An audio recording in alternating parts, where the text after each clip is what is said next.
Saludos hermanos, que el Señor les bendiga. En esta oportunidad nos volvemos a encontrar para escuchar la palabra de nuestro gran Dios. Y bueno, en el día de hoy nos expusimos al libro de Habacuc, que ustedes saben que estamos teniendo una serie sobre este libro.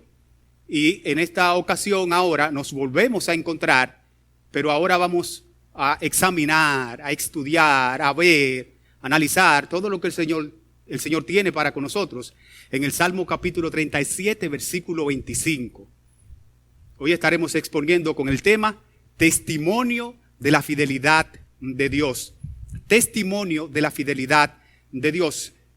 Mira por qué. Salmo capítulo 37, versículo 25. Dice David: joven fui y he envejecido y no he visto justo desamparado ni su descendencia que mendigue pan. Vamos a orar. Padre bueno, Dios misericordioso,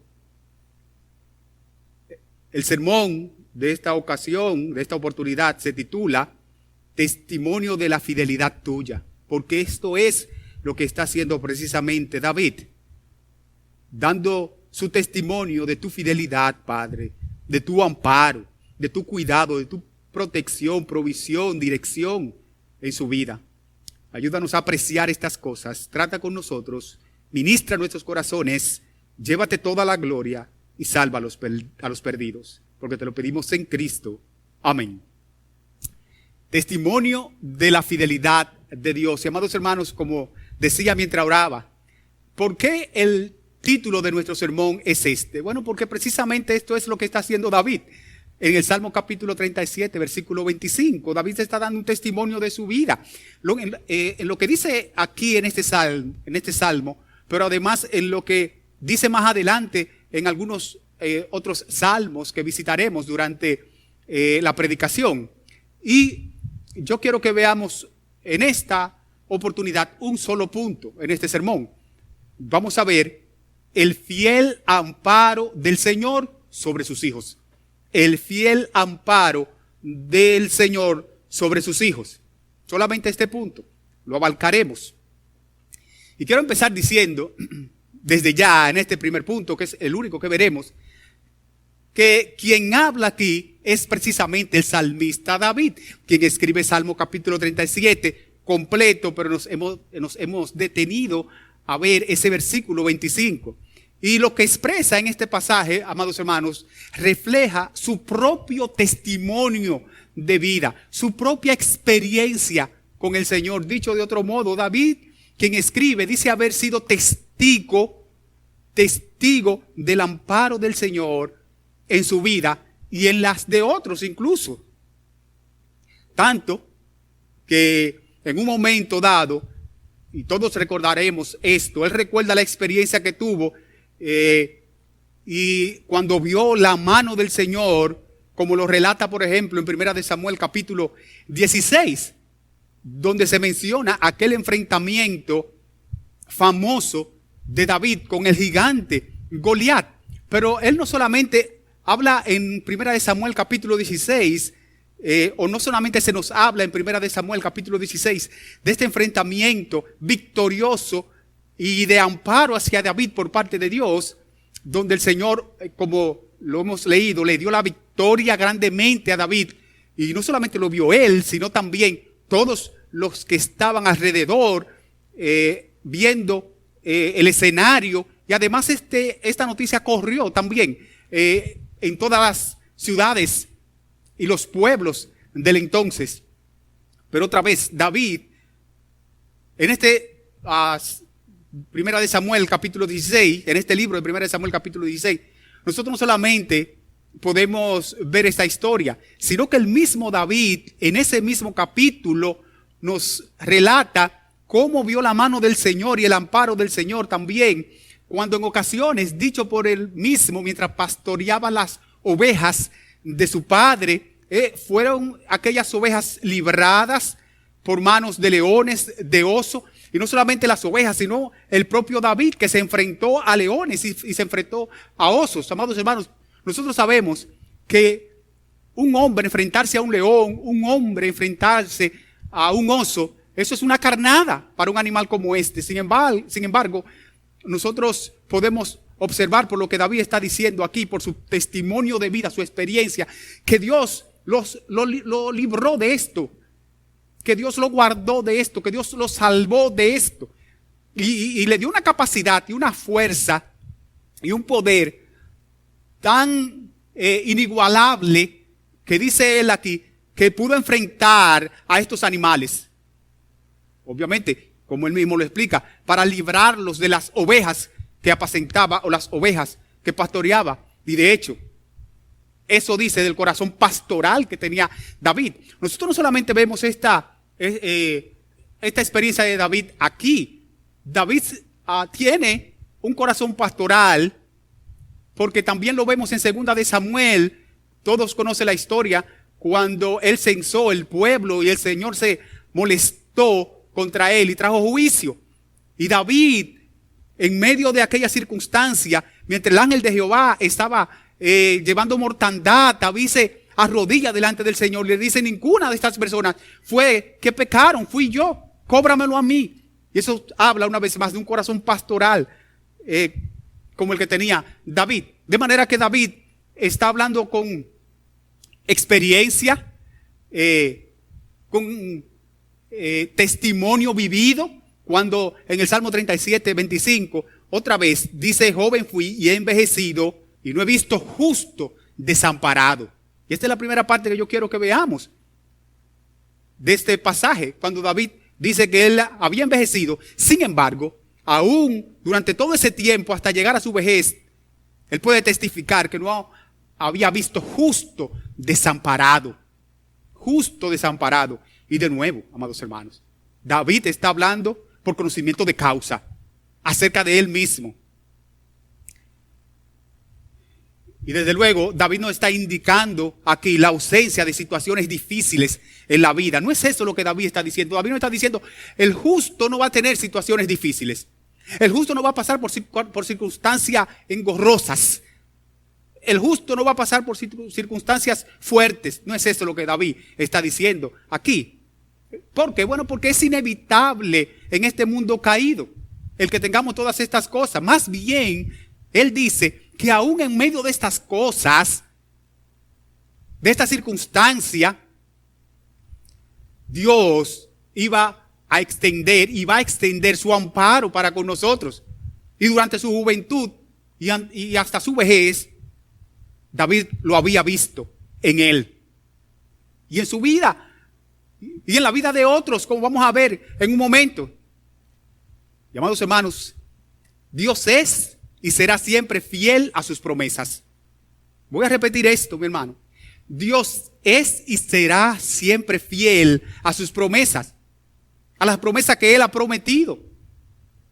Diciendo, por ejemplo, Isaías capítulo 43, versículo 1 y versículo 2. No temas, porque aunque pases por las aguas, no te ahogarás, o si por el fuego, no te quemarás, porque yo, Jehová tu Dios, estaré contigo. O lo que relata el mismo David en el Salmo capítulo 40, donde él dice: pacientemente esperé a Jehová y se inclinó a mí y oyó mi clamor y me sacó del pozo de la desesperación. Eso es lo que dice David en su experiencia en el Salmo 40. Y de paso, amados hermanos, agradecemos al Señor que no sabemos cuál era el hoyo de la desesperación en la que estaba David. ¿Sabe por qué agradecemos al Señor? Porque no se nos describe cuál era la circunstancia de David y el hoyo de desesperación en el que se encontraba. ¿Saben por qué agradecemos al Señor? Porque ahí podemos identificarnos cada uno de nosotros. Cada uno de nosotros.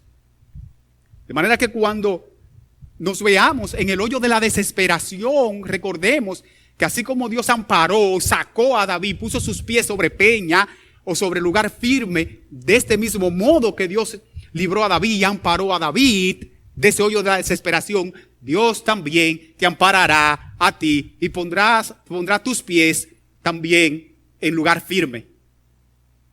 Esa es la idea. Esa es la idea. Y por eso de nuevo no aparece la descripción allí, para que no caigamos en especulación. ¿Y cuál era la desesperación de David? O imagínense que hubiese dicho esta desesperación y usted no hubiese pasado por ahí. Usted dice, bueno, eso no tiene que ver conmigo. Sin embargo, Dios lo dejó intacto por su Santo Espíritu ahí y solamente dice que Dios lo sacó del hoyo de la desesperación. Para que tú te identifiques con eso y yo también. Y veamos que cualquiera sea el hoyo de la desesperación en el que estemos, Dios, al igual que David, puede sacarnos también de ahí.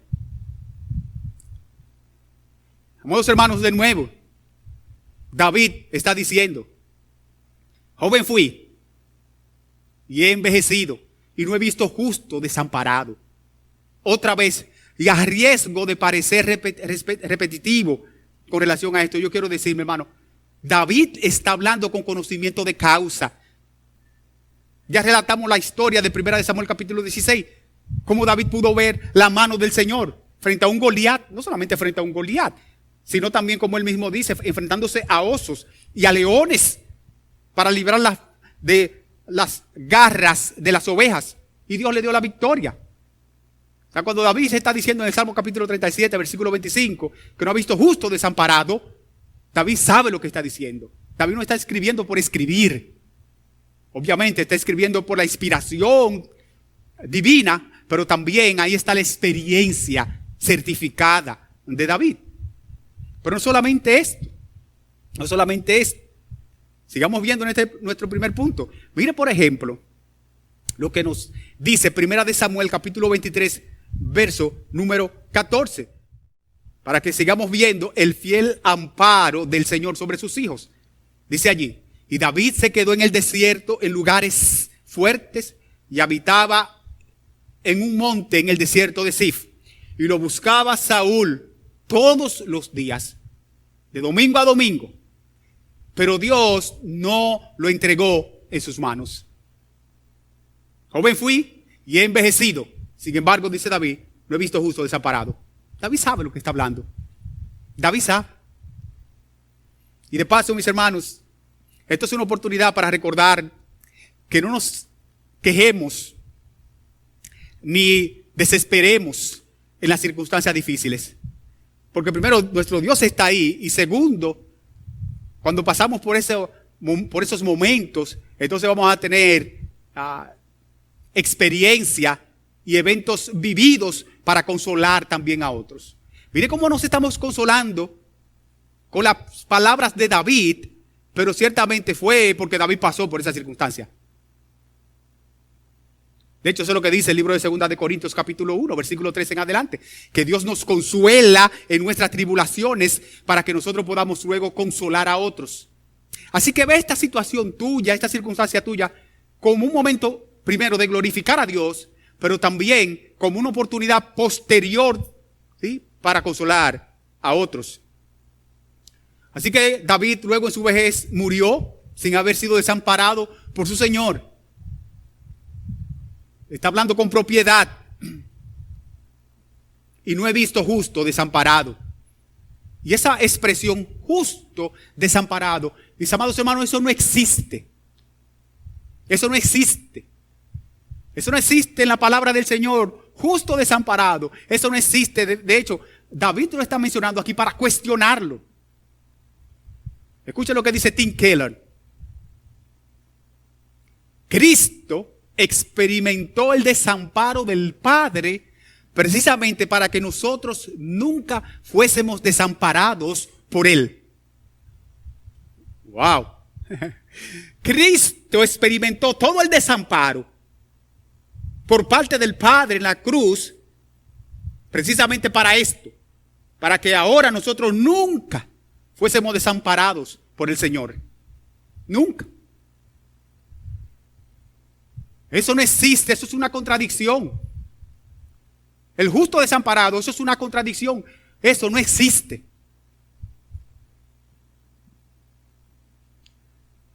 De acuerdo a lo que Dios ha enseñado y mandado en su palabra. Mire, por ejemplo, lo que nos enseña Mateo capítulo 28, versículo 20. Mire lo que dice. Yo estaré con ustedes todos los días hasta el fin del mundo. Hasta el fin del mundo.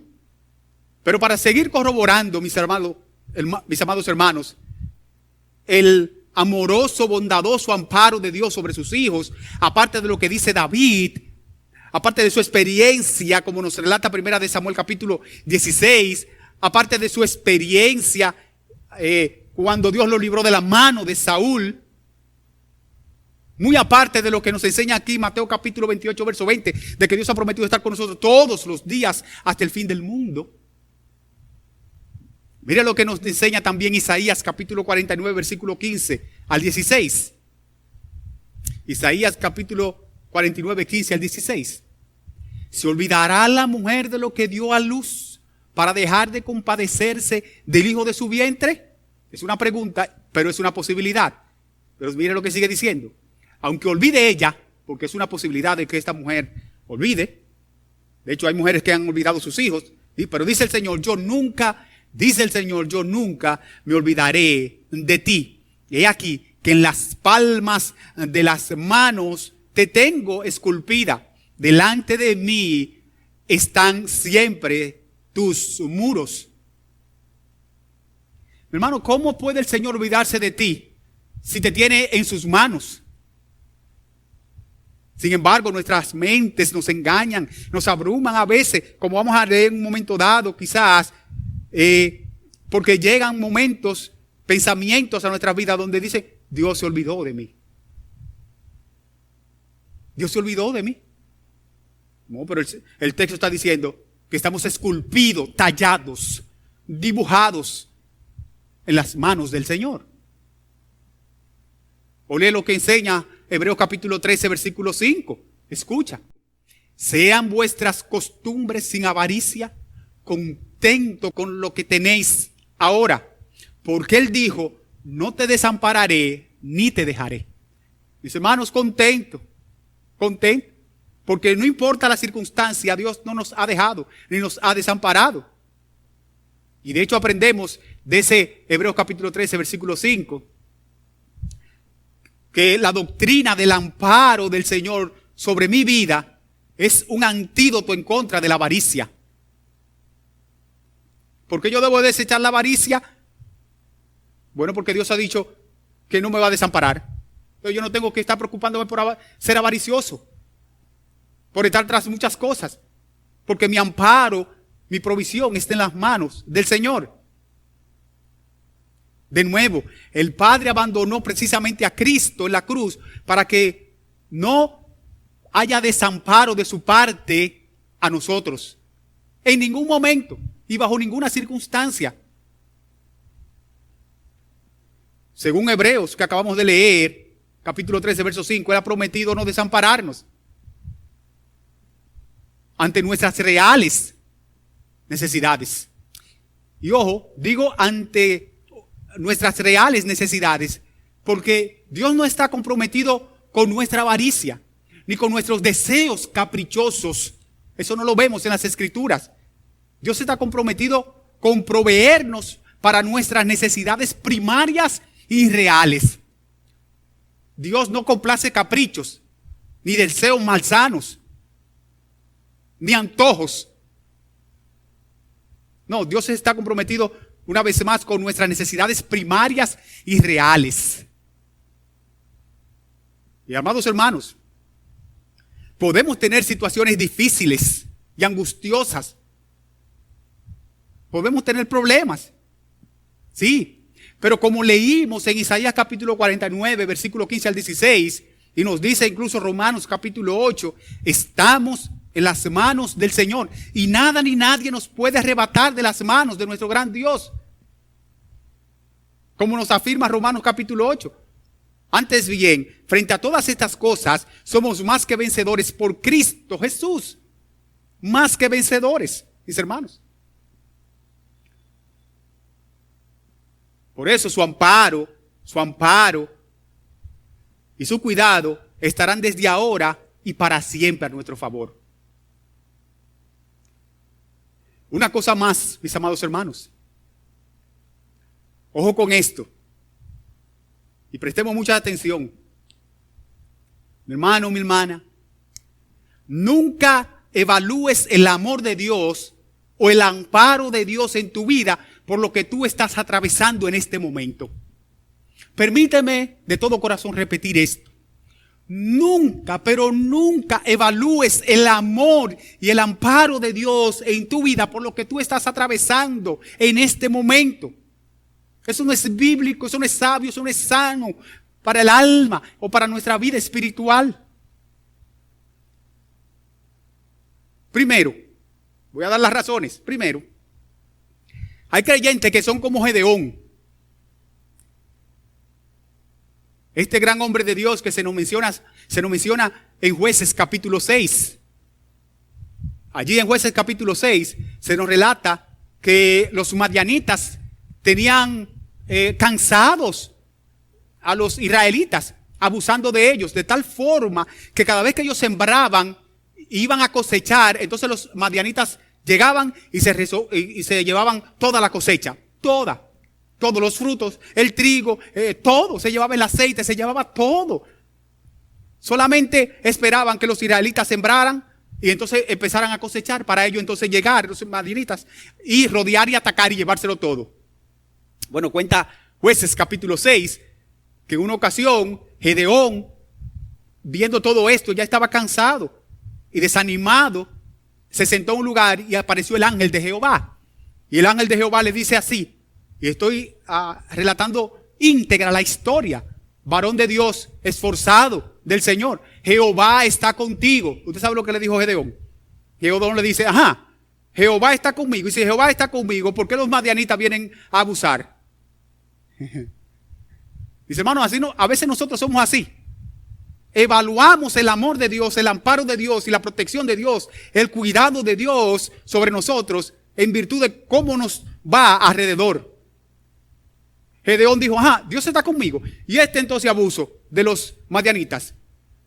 O sea, Gedeón estaba cuestionando el amparo y el amor de Dios en su vida en virtud de las cosas que le estaban aconteciendo. Y eso no es correcto, eso no es bíblico, mi hermano. Eso no es correcto ni bíblico. Por tanto, no evalúes, en primer lugar, no evalúes el amparo, el amor y el cuidado de Dios sobre tu vida en virtud de lo que tú pasas, de lo que te acontece o de lo que estás atravesando en este momento. Por esta razón, en primer lugar. Pero segunda razón, las cosas de este mundo le acontecen a todos por igual. A todos le acontece de la misma manera. Escuche, por ejemplo, lo que nos enseña el libro de Eclesiastés, capítulo 9, versículo 2. Para que usted vea que las providencias aflictivas les vienen a todos en este mundo, a todos, a ti y a todo el mundo. Todo acontece de la misma manera a todos. Un mismo suceso ocurre al justo y al impío. Al justo le da cáncer, al impío también. Sigue diciendo, al bueno, al limpio y al no limpio, al que sacrifica y al que no sacrifica, como al bueno, así al que peca, al que jura, como al que teme al juramento. Al impío lo atracan, al justo también. Al impío lo botan o lo despiden del trabajo, al impío también. El justo le da cáncer, se enferma, le da el coronavirus, y al impío también. Todo acontece de la misma manera a todos. Y yo sé que usted tiene una pregunta ahí que me está escuchando. Y entonces, ¿dónde está la diferencia? Por esto te dije que no evalúes el amor de Dios en ti por las cosas que te acontecen. ¿Por qué? Porque la diferencia entre tú, escucha esto, amado hermano, amada hermana, la diferencia entre tú y el que no tiene a Cristo y que muchas veces sufren los mismos embates en esta vida, es que a pesar de todo esto, ya Dios mostró su amor, su gracia, su misericordia, su protección para contigo en la cruz del Calvario. Por medio a Cristo. ¿Lo quieres más llano? Dios el Padre clavó a Cristo en una cruz y puso la condenación que te correspondía a ti, la puso sobre Él. ¿Tú quieres más amor de parte del Padre para contigo que este? ¿Tú quieres más amparo, más cuidado, más protección de parte del Padre para contigo que este? Que cargar en Cristo tus pecados, tus maldades, tus iniquidades, que merecías por toda una eternidad, pero la cargó en Cristo. Es a partir de ahí que tú debes evaluar el amor y la protección y el amparo de Dios en tu vida, no por lo que te está aconteciendo ahora. No, Dios no me ama. Dios me abandonó. No, Dios no me quiere. No, Dios no está conmigo. No, mi hermano, Dios estuvo contigo desde el primer instante en que puso todos tus pecados en la persona de Cristo. Y en el primer instante en que tomó la condenación que te tocaba a ti y la cargó en Cristo. Evalúa a partir de ahí el amor de Dios en tu vida y el amparo de Dios en tu vida a partir de esa cruz. Y eso hace la diferencia entre el impío y nosotros, aunque nos pase lo mismo. Esto es lo que se llama, mi hermano, mi hermana, la bondadosa manifestación del amparo de Dios sobre sus hijos. Esto es lo que se llama. Por eso David tiene razón en decir: joven fui y he envejecido, y no he visto justo desamparado, ni su descendencia que mendigue pan. Quisiera que veamos esta segunda parte de este Salmo, capítulo 37, verso 25. ¿Qué eso significa? Ni su descendencia que mendigue pan. Respondemos. Mis amados hermanos, y lo dije hace un momento, Dios se ha comprometido con darnos lo necesario. Lo necesario. Lo que en verdad necesitamos. Hay caprichos a veces en nuestras vidas y hay necesidades reales. Sin embargo, Dios nos proveerá siempre del plato fuerte, de lo que realmente necesitamos. El postre es opcional de su parte. El postre es opcional. Ocurre por nuestra parte. Pero Dios se ha comprometido con darnos el plato fuerte. El postre ya es opcional. Pero aún así, mis hermanos, Dios es tan bueno, tan misericordioso, que en ocasiones hasta el postre Dios nos da. Nos da el plato fuerte, lo que realmente necesitamos, y hasta una ñapa, como decimos en buen dominicano. Por su gracia y su bondad, aunque no está obligado a hacer eso. Pero el punto aquí es que Dios no nos dejará nunca mendigar, arrastrar o caer en vergüenza frente a la necesidad que realmente tenemos. Y no porque lo diga yo. Escucha lo que el mismo David está diciendo y puede corroborar esto. Porque el mismo David que dijo: joven fui y he envejecido y no he visto justo desamparado, es el mismo que ahora dice en el Salmo capítulo 34, versículo 5: los que miraron a él fueron alumbrados y sus rostros no fueron avergonzados. Yo quiero marcar la diferencia, mi hermano. Porque yo acabo de decir que Dios no nos va a dejar mendigar. Y quiero aquí marcar la diferencia con mucho cuidado y mucha dirección. Una cosa es en un momento dado caer en el lodo y otra cosa es revolcarnos en el lodo. Una cosa diferente. Una cosa es tener una circunstancia y otra cosa es vivir en eso. No escapamos de los embates del pecado ni del mundo caído. Somos proclives a sufrir esas amenazas, esas faltas. Pero de ahí en adelante, mis hermanos, Dios ha prometido guardarnos y librarnos y sostenernos. Por eso, los que miraron a él fueron alumbrados y sus rostros no fueron avergonzados. Y no digo que sea el caso sobre este salmo, pero es probable, quién sabe, que cuando David dijo aquí que había sido joven y que había envejecido, no había visto justo desamparado ni su descendencia que mendigue pan, a lo mejor, digo yo, a lo mejor le pasó por la mente la persona de Mefiboset, aquella historia del hijo de Saúl, quien era minusválido o lisiado de los pies, que se nos relata en 2 de Samuel capítulo 19. Ya Saúl y los demás hijos de él habían sido muertos, excepto Mefiboset. Sin embargo, de no tener nada, porque se mantuvo firme al Señor, incluso firme e íntegro al respeto del rey, De no tener nada, este personaje, Mefiboset, pasó a tenerlo todo, de la indigencia, de haber estado olvidado, de ser extremadamente pobre. Entonces el Señor lo exaltó. En medio de una circunstancia donde David tuvo que huir porque estaba siendo perseguido por su propio hijo Absalón, a David regresa otra vez y cuando se instala nuevamente en el reino pregunta por este hombre, y para hacer corta la historia, entonces ordena que le den todos los bienes de Saúl, como si todo esto fuera poco, mis hermanos, como si todo esto fuera poco.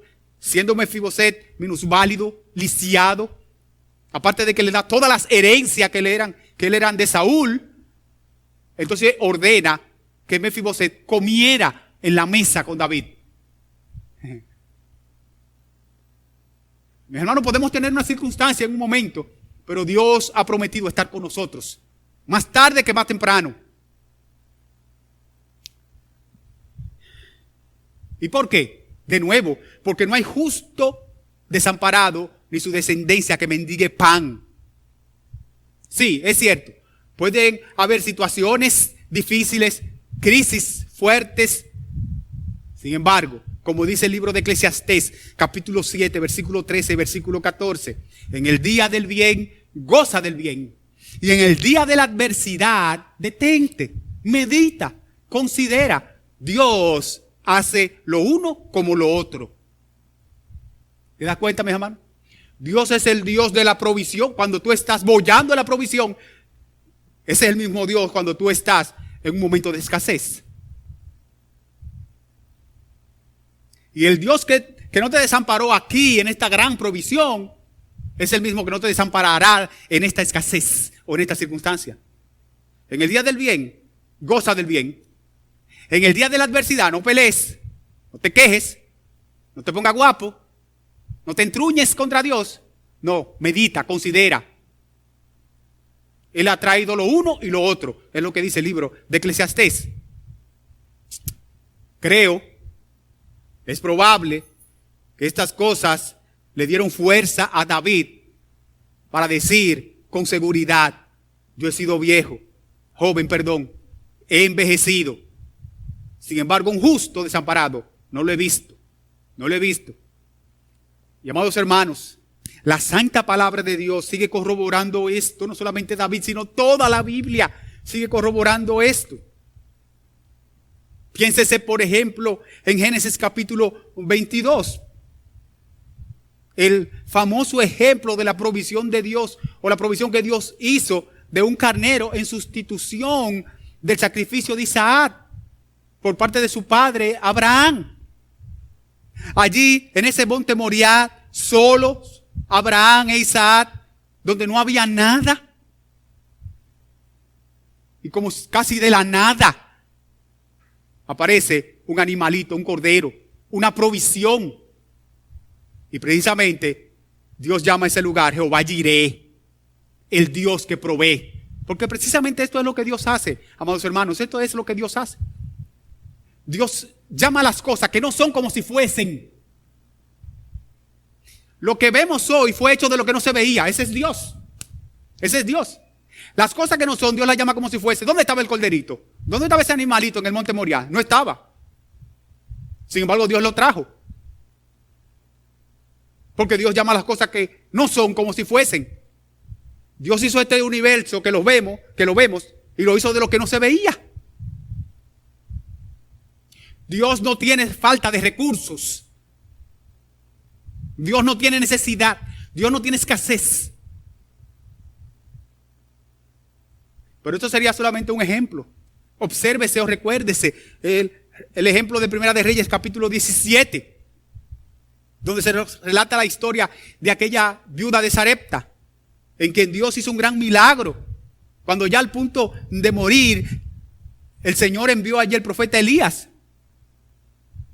¿Y qué dijo esta mujer?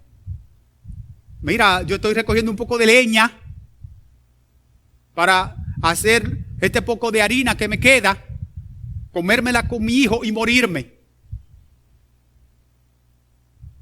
Y fue como hay un corito que dice, una mirada de fe o una acción de fe, la cual hizo esta mujer, que entonces vio la provisión de Dios. Y usted conoce la historia. No faltó la harina en la casa de esta mujer, aunque tenía solo un puñado. Mis hermanos, porque se nos manda a creerle a Dios. Nosotros estamos muy acostumbrados a que si no vemos, no creemos. Dios quiere precisamente que creamos, aunque no estemos viendo eso.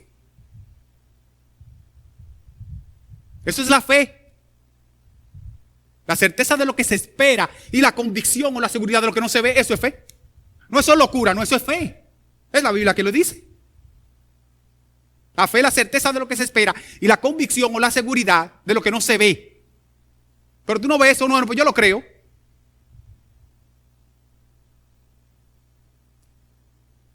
Vivimos en una sociedad quejumbrosa y a veces uno se pregunta, ¿cuál es la razón de la queja? Se queja el mundo, inclusive los creyentes también practican la queja. Y uno pregunta, ¿es justificada esta? Es decir, ¿tienen las personas derecho a quejarse? Y la respuesta es obvia, no, no tenemos derecho a quejarnos, amados hermanos. Porque precisamente hablando del amparo de Dios sobre nosotros, la realidad es que Dios nos ha tratado a cada uno de nosotros mejor de lo que merecemos. Mejor de lo que merecemos. A pesar de nuestros pecados, a pesar de nuestra desobediencia, a pesar de nuestro retar a Dios y su ley y sus mandamientos, aún así no hemos sido desamparados por Él. No hemos sido desamparados por el Señor, a pesar de esto. Por eso dice el Salmo 103, verso 10 al 12, que Dios no nos ha pagado como merecemos o conforme a nuestros pecados, mis hermanos. Sin embargo, vivimos quejándonos. Mi hermano, Dios el Padre cargó tu condenación, tus pecados, de toda una eternidad, lo cargó en Cristo. Y ya tú no vas a ser más nunca condenado o condenada. Mis hermanos, tenemos que orar al Señor que aquiete, guarde, sane nuestros corazones cuando vienen esos momentos de quejas. Y no quiero ser insensible, mis hermanos. No digo que no haya dolor, que no haya tristeza, que no haya circunstancias difíciles. Lo hay. Mis hermanos, pero cuando eso llegue, pidamos la gracia del Señor, que nos es suficiente, de acuerdo a su palabra, para aquietar, tranquilizar nuestros corazones y llevar nuestras mentes precisamente al amparo y a las promesas del Señor. Recuerda el título de nuestro sermón, el testimonio de la fidelidad de Dios, porque eso es lo que está haciendo David aquí, un testimonio de la fidelidad de Dios. Joven fui y he envejecido, sin embargo, no he visto justo desamparado. Y David puede decirlo, como dicen por ahí, a boca llena. Puede jactarse de eso. Su experiencia vivida lo soporta.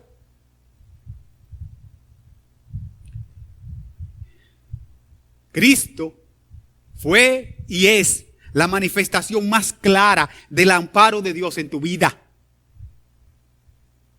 La manifestación más clara del amparo de Dios en tu vida. Mis hermanos.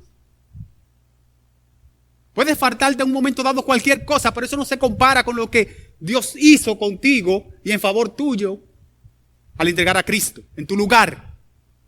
Te amparó ahí. Te aseguró ahí la eternidad. Certificó tu entrada al cielo ahí. ¿Quieres más amparo de Dios sobre ti? Helo aquí. O helo allí, en los evangelios, revelado, mostrado en las Escrituras. La historia del sacrificio de nuestro Redentor. Finalmente, el testimonio del salmista David aquí no es tan solo un testimonio cualquiera, sino que David está describiendo una gracia divina. Él dice haber sido joven, como yo dije, y luego había llegado a su vejez. Y en todo ese tiempo, en medio de todo lo que había pasado, aún así había visto la mano del Señor sobre sí. Amados hermanos, seamos fieles. Seamos fieles. Nos toca Y se nos demanda ser fieles ahora a nosotros, íntegros a Dios. ¿Saben qué? Porque no siempre, no soy absoluto en esto, no siempre. Pero la verdad es que muchas veces nuestras necesidades nos vienen no por escasez del Señor, sino por causa, en muchas ocasiones, de nuestros males caminos. Porque Dios no tiene escasez, como dije en un momento. Dios no tiene insuficiencia. Ninguna. Pero a veces, amados hermanos, como se nos enseña en Isaías capítulo 59, el pueblo estaba clamando al Señor y el Señor le dice, no, pero mi mano, mi brazo no se ha cortado. Vuestros pecados han hecho apartar el brazo de Jehová y la mano de Jehová sobre ustedes. Por tanto, mis hermanos, seamos íntegros, porque de nuevo, Dios no tiene escasez, Dios no tiene necesidad. Pero muchas veces, repito, nuestros malos caminos hacen acortar la bendición de Dios sobre nosotros. Y no porque yo lo diga. Ya acabo de citar Isaías 59, pero mire también este texto. Proverbios capítulo 19, versículo 3. Dice allí, la insensatez del hombre tuerce su camino y luego contra Jehová se irrita su corazón. ¿Te escuchó? O sea, lo que el texto está diciendo aquí es, el hombre tuerce, se porta mal, desobedece a Dios, comete lo que a Dios no le agrada, Dios le aflige, Dios le disciplina, entonces se irrita su corazón y pelea con Dios. No, pero tú no puedes pelear con Dios porque tú eres la causa y la razón de esto. Pero aparte de todo, mis hermanos, aparte de todo esto, nunca olvidemos que en su fiel amparo, en su fiel amor del Señor sobre nosotros, lo ha mostrado en su cuidado y en su protección. En todo momento, porque aún en lo que nos pasa o por lo que atravesamos, mis amados hermanos, aún allí está el amor del Señor, porque no nos ha pagado como merecemos. Aún allí no nos ha pagado como merecemos. Su gracia es suficiente. Y el testimonio de su fidelidad, incomparable, inigualable, y en Cristo, eterno en favor nuestro. Meditemos en esto, mis hermanos. Que el Señor les bendiga. Vamos a orar. Oh Padre, gracias te damos por esta oportunidad. Gracias por recordarnos estas cosas en nuestras vidas. Gracias, Señor, porque podemos y debemos rumiarla a cada momento, precisamente para aquietar nuestros corazones, traer el Evangelio a la práctica, para que podamos darte gloria y para que podamos meditar en el real amparo y real amor tuyo que nos mostraste en Cristo al sacrificarlo en lugar nuestro. Gracias. Te damos gracias en Cristo. Amén. Amados, que el Señor les bendiga.